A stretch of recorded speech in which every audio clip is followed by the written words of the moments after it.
फिर गणराज को अपने द्वार पर स्थापित कर दिया। बेटा नारद तदंतर पार्वती नंदन महावीर गणेश पार्वती की हित कामना से हाथ में छड़ी ले गृह द्वार पर पहरा देने लगे।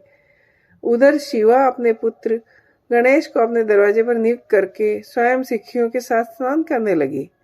मुनिश्रेष्ठ, इसी समय भगवान शिव, जो परम कोटि की नाना प्रकार की लीलाएं रचने में निपुण है, द्वार पर आ पहुंचे। गणेश उन पार्वतीपति को पहचानते नहीं थे।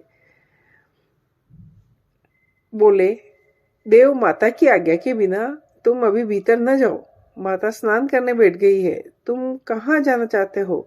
इस समय यहाँ से हट जाओ। यो कहकर गणेश ने उन्हें रोकने के लिए छड़ी हाथ में ले ली। उन्हें ऐसा करते देख शिव जी बोले, मूर्ख, तू किसे रोक रहा है? क्या तू मुझे नहीं जानता? मैं शिव के अतिरिक्त और कोई नहीं। फिर महेश्वर गण उसे समझाकर हटाने के लिए आए। गणेश से बोले, सुनो, हम मुख्य शिवगण ही द्वारपाल है और सर्वव्यापी भगवान शंकर की आज्ञा से तुम्हें हटाने के लिए आए हैं। तुम्हें भी गण समझकर हम लोगों ने मारा नहीं है। अब कुशल इसी में है कि तुम स्वयं ही दूर हट जाओ।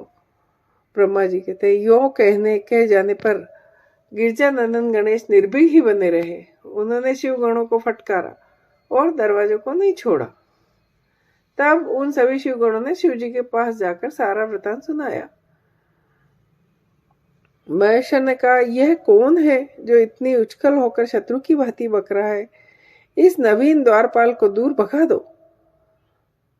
तुम लोग खड़े क्यों हो? विचित्र लीला रचने वाले अपने स्वामी शंकर के ये कहने पर गण पुनः वापस लौट आए। तदंतर गणेश द्वारा पुनः रोके जाने पर शिवजी ने गणों को आज्ञा दी, तुम पता लगाओ ये कौन है और क्यों ऐसा कर रहा है।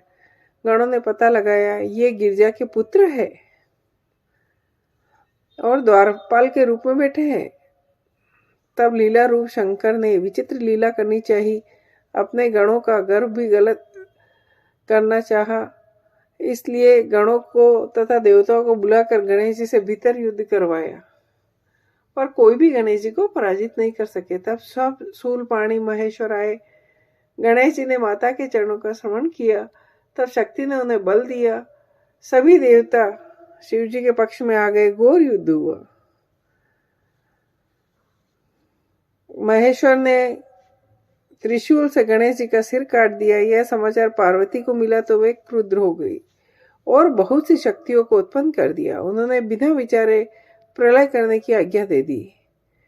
फिर तो शक्तियों के द्वारा प्रलय मचाई जाने लगी। उन शक्तियों का वह जाज्वल्यमान तेज सभी दिशाओं को दग्ध किए डालता था। इसी समय दिव्य दर्शन नारद वहां आ पहुंचे। तुम्हारा वहां आने का अभिप्राय देवगणों का सुख पहुंचाना था। तब तुमने शंकर को प्रणाम किया और कहा कि इस विषय में सबको मिलकर विचार करना चाहिए। वे सभी देवता